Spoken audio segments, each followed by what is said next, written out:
Hi everybody, it's Az here from HeelvsBabyface. Gilneas and its surrounding area in the world of Warcraft has always been a huge source of fascination for me. Now, being a Brit myself, I'm not referring to this beautiful summer weather that we see here, nor am I referring to the Victorian-esque architecture which the city and the villages nearby boast.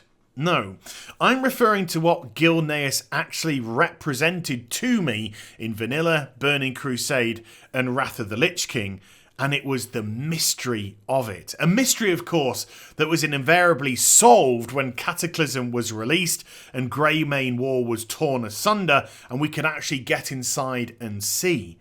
But prior to that, it was a set of stories. It was a set of quests that led us to Greymane Wall. So in this video, I'm going to show you how the pre-Cataclysm Gilneas actually fit into the world of Warcraft, and of course, how it's evolved into what we see today on the live servers. So let our journey begin just a little bit further back. At the base of Shadowfang Keep, we find Pyrewood Village, and both itself and nearby Amber Mill are part of the Kingdom of Gilneas.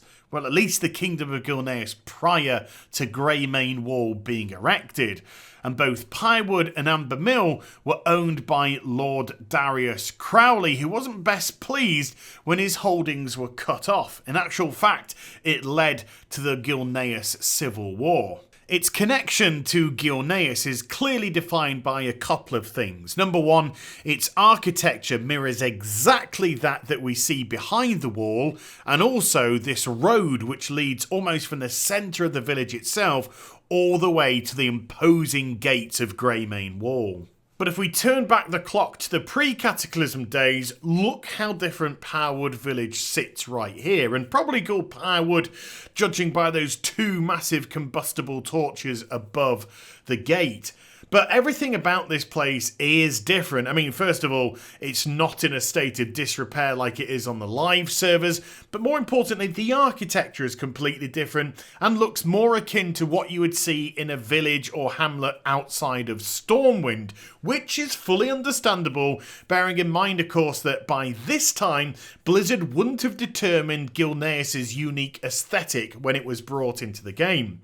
But the biggest difference is the road which leads from the centre of Pyrewood through to Greymane Wall doesn't exist in this version. We've just got a couple of houses instead. So how would you actually get there previously? Well, if you took the main road down Silver Pine Forest and just before you followed it round to the left leading into Hillsbrad Foothills, there is also a pathway leading to the right here. If you go to the end, you can actually see the gate leading into Pyrewood Village. Or if you took the right hand side pathway, that would lead you up through to Shadowfang Keep. The way that you got through to Gilneas was this pathway right here. So if we take a trip down this road towards Greymane Wall, you can actually see how completely different this area is compared with live. You've got the warg, you've got the feral worgen as well patrolling the area, you have the trees, you don't have the ruins of other buildings which we see now, and of course you haven't got all the Forsaken here which are assaulting Gilneas. But this road is the road that leads right towards the main gate. So the question was, on Vanilla, did the city of Gilneas actually exist? Well, if we flip ourselves to the other side of the gate and continue to follow the pathway upwards, you can see that it's actually quite thick laden with trees and stumps and shrubbery and stuff, very much akin to what it looked like leading up to Greymane Wall. But you can also see the hills in the distance, yet when you get over the crest of the hill, and this hill is very important to act as an illusionary boundary for people poking themselves through the portcullis, you'll notice that there's absolutely nothing here whatsoever. The city of Gilneas and the kingdom of Gilneas does not exist pre-Cataclysm. But this, of course, gives Blizzard complete license when they did introduce them to the game to do with them as they saw fit. And of course, they brought them in a British kind of style with a Victorian-esque architecture.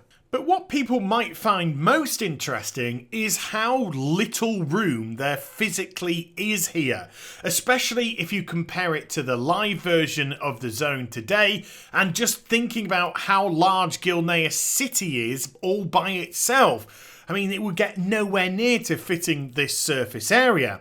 And because the World of Warcraft had already established its land masses, what jiggery-pokery was needed to actually bring this brand new Gilnean zone to the World of Warcraft? Well, to answer that question, we really have to look at how both of the versions of the game utilise space and also utilise perception as well.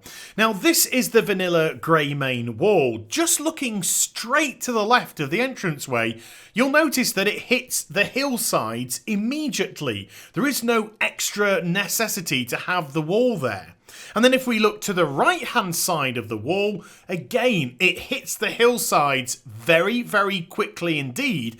And these hillsides completely surround the kingdom of Gilneas, as we saw from the previous shots when I went inside. So the actual kingdom of Gilneas, size-wise, doesn't really matter, because the hills give the perception that there is a large kingdom held within. So if I try and recreate the shots that I did in the vanilla version to the post-Cataclysm version, you can see just exactly how much space there actually is to the left of this grey main wall. It's as if the hillsides themselves have been ripped out, allowing the wall to go further and deeper around the edges, giving it a much more imposing feel. And then looking at it from the right hand side, this wall goes all the way through to the sea. It doesn't have to wait for the hillsides to go and connect with it. This is meant to go all the way across. And then if we look from the same angle as the hillsides covering all of the vanilla version of the Kingdom of Gilneas, this time it doesn't, because this area is now open. You have all of the landmass available to explore. Jumping back to the vanilla grey main wall, getting on top of it and looking out east towards Hillsbrad Foothills, we see nothing but mountaintops. Same angle this time on the live servers, and look how much more of the wall is utilised. It goes and actually follows the mountainsides all the way round. In actual fact, through to a little reservoir at the top before getting to the end. And then just one final example of utility of space and perception. Perception's now going to come into it. This is Purgation Isle from the vanilla version of Gilneas. This is Purgation Isle from the live version of Gilneas.